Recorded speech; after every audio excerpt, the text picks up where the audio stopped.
Capítulo 17. A segunda pregação. Naqueles dias que se seguiram à cura de Flávia, o seu organismo se foi restabelecendo rapidamente e a alegria regressou ao ambiente da casa. Naturalmente, o senador não relatou com os detalhes que correspondiam à totalidade da verdade o encontro que tivera com Jesus.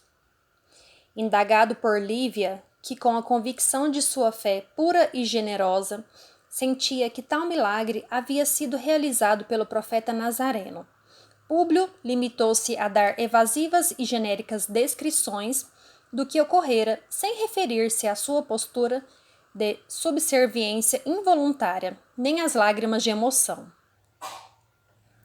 Naturalmente que o espírito de justiça, sempre presente na sua mentalidade de patrício romano, o impedia de menosprezar aquele homem ou de negar o encontro que tivera. Todavia, uma vez que atribuiu a cura da filha ao esforço de toda a família com médicos e remédios, proibiu qualquer alusão ao referido profeta como responsável pela cura de Flávia. Qualquer ideia nesse sentido seria combatida por ele e o responsável seria severamente punido. Lívia conhecia o orgulho do marido amado e, uma vez que Flávia estava curada, aceitou-lhe as exigências sem que isso significasse partilhar dos mesmos pontos de vista do marido. Em segredo, com a amiga Ana na condição de serva da família, Lívia se permitia discorrer sobre os fatos e entendia ter havido ali a intercessão de força superior, dada a ocorrência de efeitos físicos junto à criança, como se uma mão luminosa lhe estivesse tocando a pele e removendo os processos infecciosos e purulentos na intimidade do quarto onde se encontravam enquanto Públio estava fora naquele dia tão especial.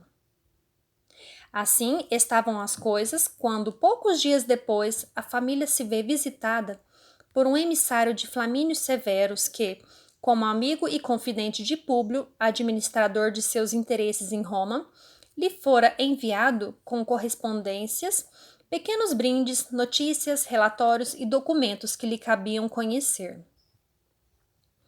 A chegada de Quirilus, ex-escravo de Flamínio, e que se achava vinculado à família Severus, encheu de alegria o ambiente, pois ele trazia notícias dos queridos amigos distantes. Assim, o dia foi de leitura das diversas correspondências e, ao mesmo tempo, os dias subsequentes foram de ardoroso trabalho para Públio que, encerrado em seu escritório, passou longo tempo redigindo respostas e documentos necessários à continuidade dos trabalhos de Flamínio. Nessa ocasião, ainda que não tivesse cuidado de aprofundar os processos de investigação sobre a administração da Palestina, Públio escreveu longa carta destinada ao imperador e ao Senado, dando a conhecer a personalidade daquele homem diferente, descrevendo-o e referindo-se ao seu extremo e profundo poder magnético, diferente de todas as coisas que já houvera conhecido.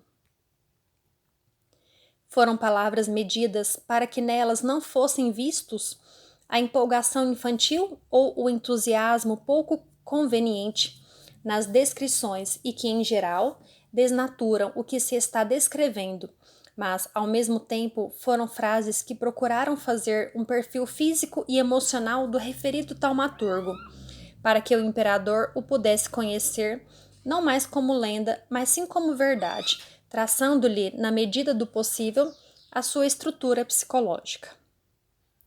Nessa descrição, sem nenhuma referência pessoal ao ocorrido entre eles, Públio procurou ser imparcial e não deixou que qualquer desejo de encobrimento da verdade lhe toldasse o raciocínio, já que estava a serviço de Tibério, a quem prometera fidelidade na expressão da realidade. Assim, fora remetida a correspondência pelo mesmo emissário que regressara à capital do império poucos dias depois, carregando consigo as amorosas respostas dos Lentulus, bem como documentos em geral e a carta para Tibério que Flamínio trataria de fazer chegar às mãos do próprio pessoalmente. Nesse mesmo dia, ao cair da tarde, outro mensageiro deu entrada ao refúgio do senador, agora mais aliviado e já pensando em regressar brevemente à sede imperial. Era o emissário de Pilatos que lhe dava a conhecer a estada do governador em sua residência de Nazaré, colocando-se à disposição do senador para qualquer necessidade. Feliz por saber de sua presença próxima, Públio contava em não mais precisar voltar a Jerusalém ao dar por encerrado seu trabalho com o fito de despedir-se do governador. Pretendia rapidamente inteirar-se das práticas ilegítimas na administração dos negócios de Estado na Palestina e, assim que estivesse bem municiado, tornaria a Roma rapidamente com toda a família. As coisas, no entanto, não ocorreriam como desejava.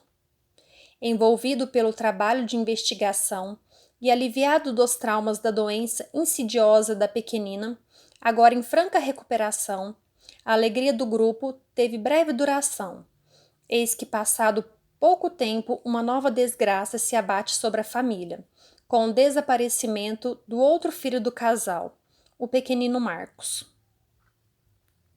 Inexplicavelmente, o pequenino sumira, apesar da proteção dos escravos, dos soldados, dos servos íntimos. A dor da família, o desespero dos pais, as angústias da perda levaram o senador a instituir o castigo como maneira de tentar encontrar respostas para o desaparecimento. Para o chicote, foram enviados os escravos, os servos mais diretos, ligados ao processo de vigilância, mas todos diziam nada saber ou nada conhecer. Aquele fato mudara todos os planos de Públio, que contra a sua vontade novamente se via jungido àquela terra que já estava considerando maldita. Voltando a Nazaré, o dia que se seguiu à chegada de Pilatos foi de normalidade para os nossos personagens, trabalhadores da estalagem, taberna, apenas com a diferença de que tanto Zacarias como Josué naquele dia dividiram suas rações com o velhinho que se recuperava a olhos vistos. O entardecer levou-os ao pensamento de que novamente poderiam estar na região onde conheceram Caleb no dia anterior e, sem terem qualquer ideia do que encontrariam, estavam ansiosos para voltarem ao local e pregar a palavra de Deus, cujos primeiros contornos haviam sido historiados na noite anterior. Nazaré estava engalanada pela chegada do procurador da Judéia, e nessa mesma oportunidade seriam realizadas as cerimônias oficiais de recepção.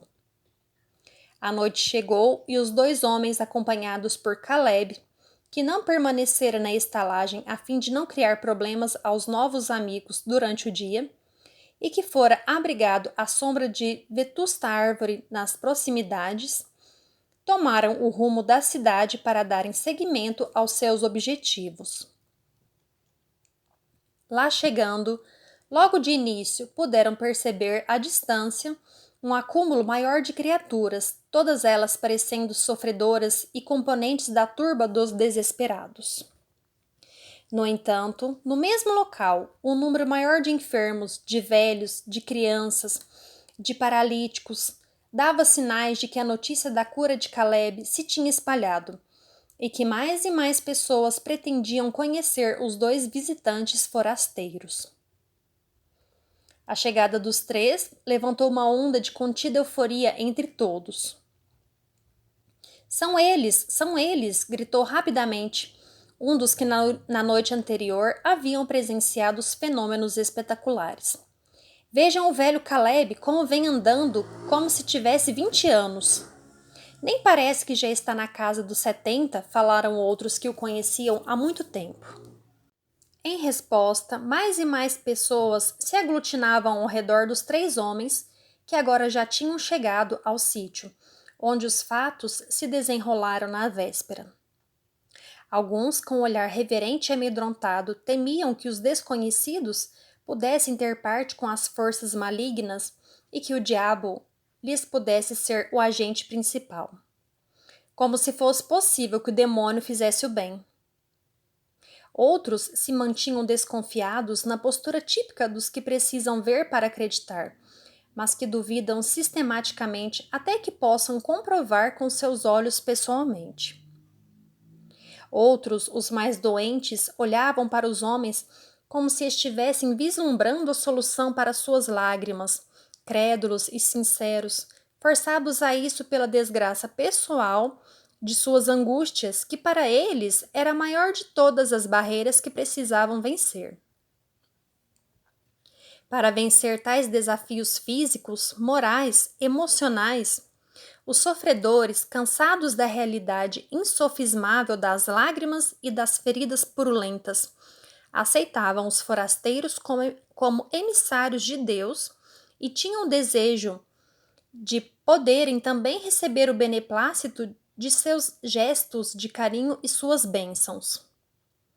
Por isso, ali estariam e escutariam tudo o que fosse necessário, na esperança de que tal possibilidade lhes servisse de remédio e solução. Esse era o panorama que surpreendeu os dois emissários de Jesus e até o próprio Caleb, que não imaginava que houvesse uma tal quantidade de estropiados em Nazaré. Na verdade, não havia. No entanto, a notícia correu às redondezas e dali dos arredores, muitos se dirigiram até a cidade, alguns com a desculpa de que iriam ver a recepção a Pilatos. Além disso, não nos esqueçamos de que, por força da chegada do governador, a população fixa de Nazaré sofrera um aumento significativo por causa dos negociantes, curiosos, mercadores, que viam aí a oportunidade de ganhos. E quando se encontram o poder e o comércio localizados em algum lugar, as misérias se lhes concentram ao redor na tentativa de aproveitarem alguma migalha que lhes caia das mãos. Por isso, também é que se encontram tantas favelas nas cercanias de grandes aglomerados de riquezas, como bairros nobres de cidades importantes, grandes centros comerciais que sempre atraem a cobiça dos que querem ganhar mais do que já possuem e a esperança dos que têm o desejo de conseguir algo de indispensável que lhes falta. Nazaré, assim, tinha mais gente desesperada naquele período, gente que soube da cura de Caleb.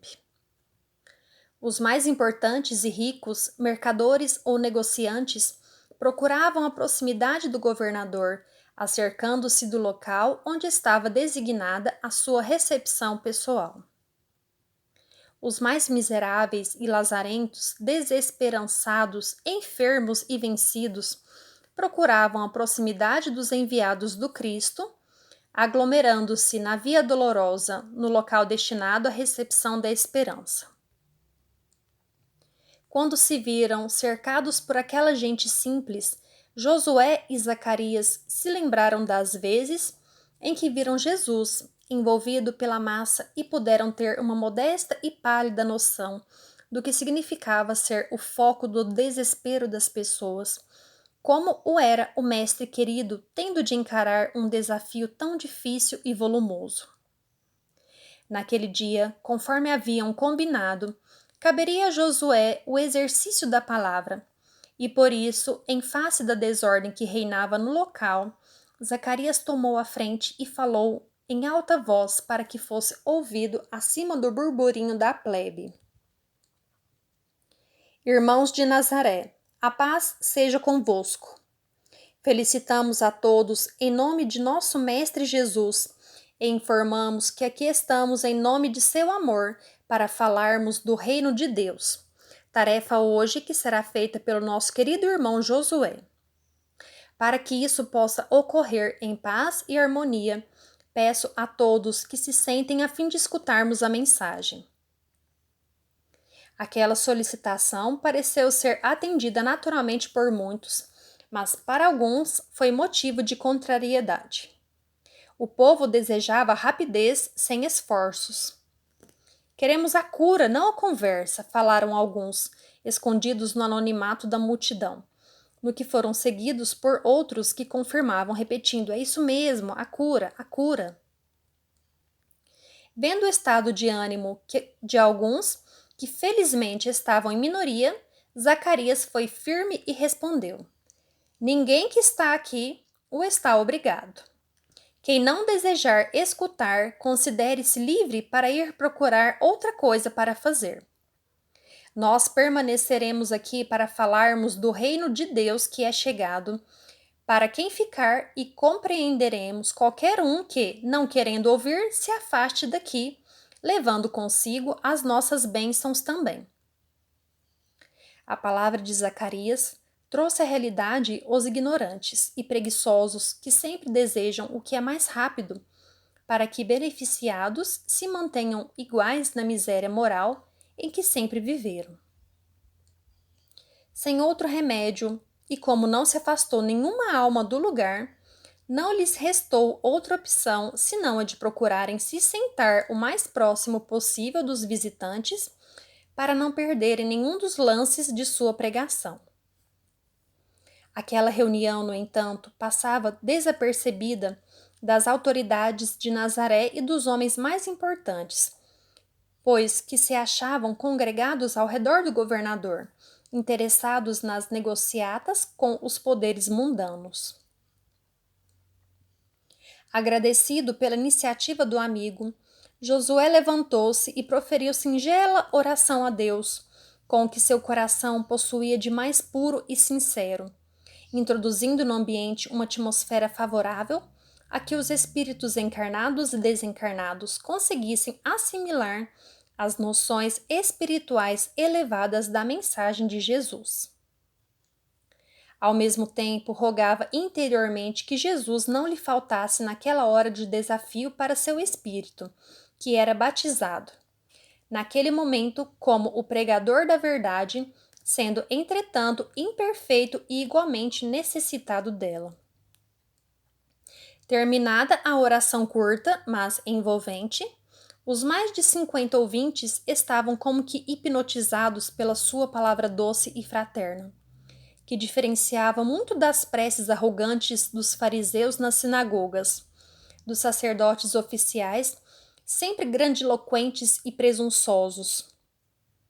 A voz suave de Josué era como orvalho brando que, invisível, caía do céu e acalmava a sede das folhinhas no chão.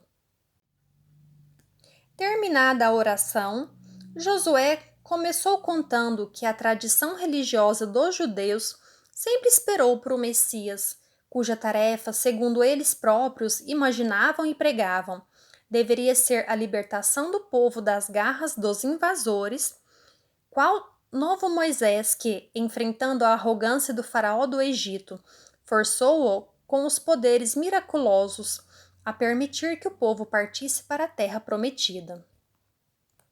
Por isso, por longos séculos, de geração em geração, se fez imaginar que o novo libertador voltaria como o Messias prometido para dar voz ao povo hebreu e reconquistar a sua independência. No entanto, afirmava ele, inspirado por forças superiores, o Messias enviado pelo Pai estava na terra prometida naquele momento, envergando a humilde veste de um nazareno apagado para que se construísse um novo reino no coração dos homens.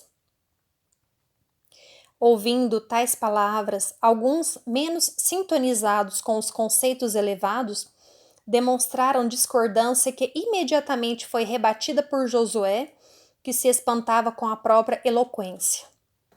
Sim, amados irmãos, muitos de vós gostaríeis de ver a chegada do poderoso Senhor, arrogante como os invasores e libertador do nosso orgulho de raça.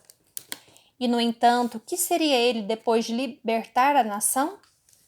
Outro déspota a governar com as mesmas bases tradicionais do medo e do poder, da tirania e da intimidação.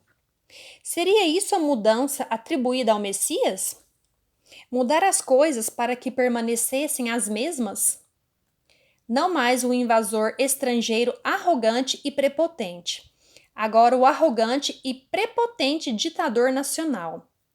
E além disso, olhemos para nós mesmos.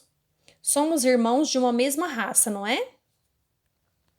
E apesar disso, onde estão os nossos conterrâneos nesta hora? Quando vós estáis sofrendo com vossas feridas, com vossa fome, com vosso desespero, onde estão os nossos patrícios? Refestelam-se com o poder que o invasor representa para dele retirar alguma migalha, com que aumentem a própria riqueza. Por que os nossos líderes mundanos não protegem nossas famílias? Por que motivo nos deixam sem recursos para o tratamento da nossa saúde, mas não nos livram dos deveres de fazermos oferendas nos templos por ocasião das festas tradicionais de nossa fé? E são meros mortais como nós, submetidos às mesmas leis do universo, sem que se apercebam de que possuiriam maiores deveres do que o de expoliar a própria gente, mantendo-se cegos à sua desgraça. É este o tipo de Messias que gostarias de entronar no governo do mundo? Um que tivesse poderes mundanos e vencesse pela espada para logo a seguir usá-la contra o próprio povo? Não, meus amigos, não pode ser o Messias, sinônimo de despotismo e exploração, violência e agressividade. Disso, nós já estamos cheios e acostumados a suportar o peso de seus modos indiferentes e egoístas. Cada ferida de vossos corpos possui a marca dessa indiferença. Da fome que passastes até hoje, da falta de medicamentos e recursos para a higiene mínima, de amparo no frio, proteção das intempéries, das injustiças que se cometem e que nunca são julgadas com base na verdade, e sim nos interesses dos que julgam e dos poderosos. O Messias deve combater todas estas mazelas, dando esperança aos que sempre foram os esquecidos do mundo e dos governos. Não mais o que libertaria e beneficiaria apenas a pequena parcela de seus apaniguados e seguidores. Agora compreendemos que o enviado de Deus deverá beneficiar aos que nunca se beneficiaram com os favores do poder mundano. É para o povo que vem o Messias e para secar as suas lágrimas, curar suas doenças, dando-lhes com isso a visão de que o reino de Deus procura despertar o coração abatido e descrente para a verdade do amor que deve reger as relações entre as pessoas. Amai-vos uns aos outros. Não se cansa de repetir o Divino Mestre, apontando para a importância da nossa dedicação ao semelhante. Não mais para obter recursos ou bens por interesse mesquinho e tão próprio de nossas tradições materialistas. Amar sem qualquer interesse pessoal, ajudando e dando esperanças. Essa é a fórmula que vos trouxe até aqui neste dia. O amor de Deus e de Jesus que curou o sofrimento de Caleb foi tão profundo que ele percorreu a cidade, os arredores e vos trouxe aqui com a esperança de encontrar o que buscam. No entanto, não penseis que o que buscais seja o importante. As doenças estão enraizadas nos nossos sentimentos de maldade, de ódio, de rancor, a ponto de Jesus ensinar que para que melhoremos, precisaríamos perdoar sempre, esquecendo as ofensas que nos fizeram. O que é quase um absurdo para os orgulhosos representantes de nossa raça, sempre acostumados a aconselhar a vingança como forma de cumprirmos a lei do olho por olho. Como é que pedimos a Deus que nos ampare se somos os primeiros a largar ao abandono um irmão nosso? Qualquer senso primitivo de justiça que temos nos diz que essa maneira de fazer as coisas está errada. Como pedir para nós se nos recusamos a dividir ou ajudar os que estão na nossa dependência? Assim, irmãos, não é pela cura de corpos, como muitos vieram aqui pedir, que a mensagem do reino de Deus chegou aos homens.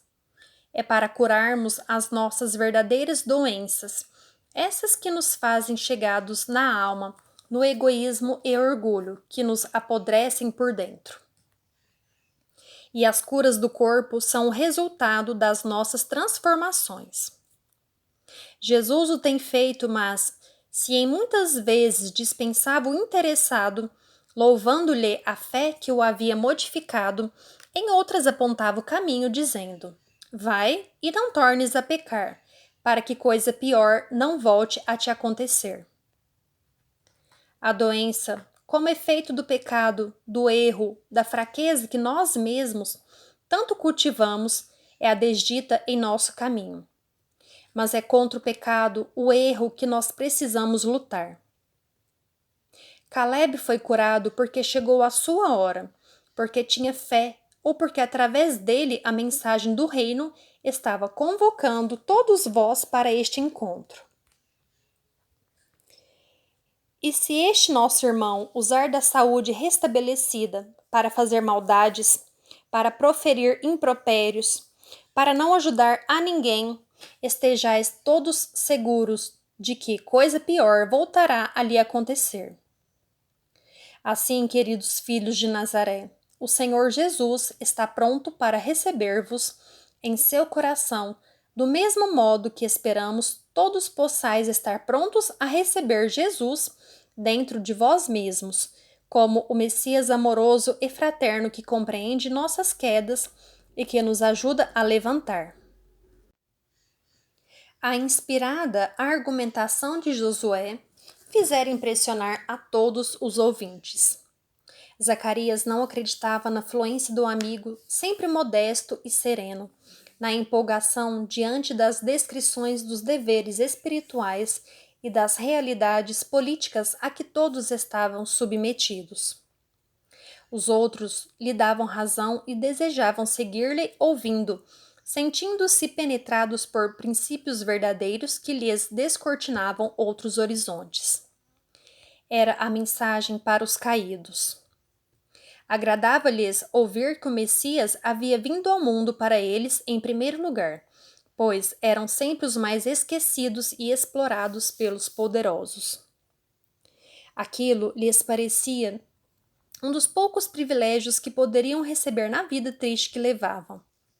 Por isso, a turba se aquietou, encantada e favorável aos conceitos escutados.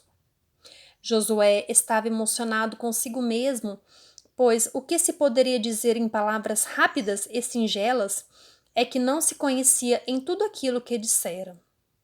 Afirmaria mais honestamente que não fora ele quem falara. Alguma força muito grande falara por ele, e ele não tinha como lhe barrar as ideias que eram vertidas para fora como um vulcão em erupção de luzes e verdades. Quando deu por terminada a exortação daquela noite, a empolgação de alguns fez com que palmas de admiração eclodissem, atestando que a maioria se havia permitido vencer pela emoção e compreendido a mensagem. Todos queriam abraçar o orador improvisado, como se ele fosse alguém predestinado a lhes passar a esperança da verdade que os beneficiaria.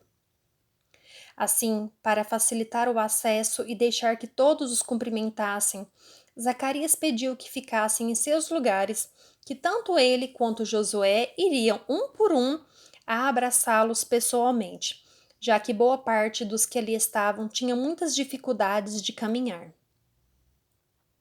Um a um foram sendo visitados e no abraço que lhes era oferecido, as forças divinas eram espargidas sobre seus corpos para a surpresa de muitos que se sentiam invadidos por uma atmosfera de euforia e jovialidade.